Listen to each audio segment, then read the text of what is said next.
So yeah, they broke our cat. They stole our cat. The problem here is to take out those bolts, you must use some serious heat. If you don't, see this guy right here. If you don't use the heat,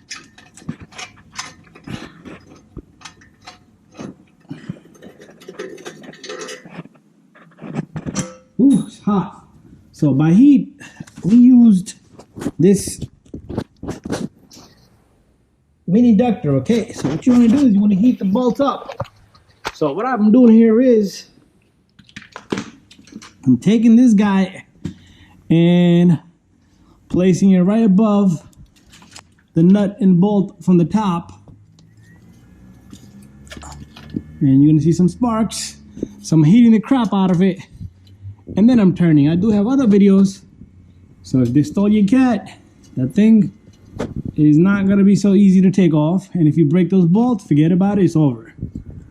So once you heat it up for good 5 minutes, 3 minutes, check this out. Okay, my sensor didn't come out, so I'm gonna disconnect it from the top and then we'll remove it. Okay, so this guy is off, and what we're gonna do is I'm gonna take this off completely.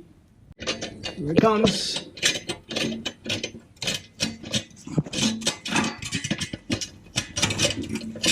I'm gonna have to get some of these bolts from the dealer.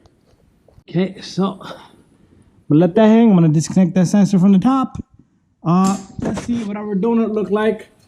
The donut started to break, so we're gonna get a new donut. And got a catalytic converter, sensors here. Only thing I'm missing is I just don't want to replace that, so I'm gonna figure something out there. Okay, so we got 2 bolts, part number. That's what the bag it came in. That's another number here. So those are the 2 bolts that we got.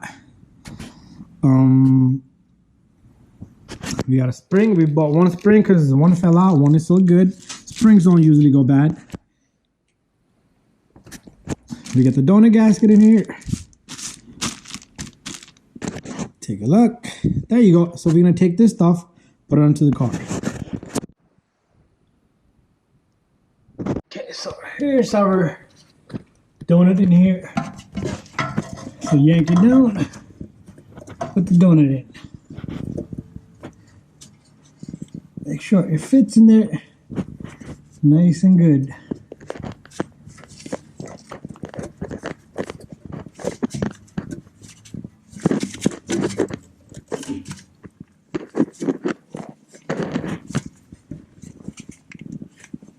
Okay, then the bolts will do the rest.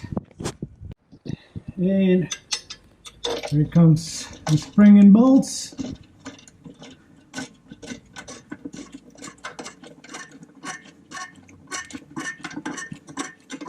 Same thing for the opposite side, then lock them up, make sure you put your sensor and everything, you're all set.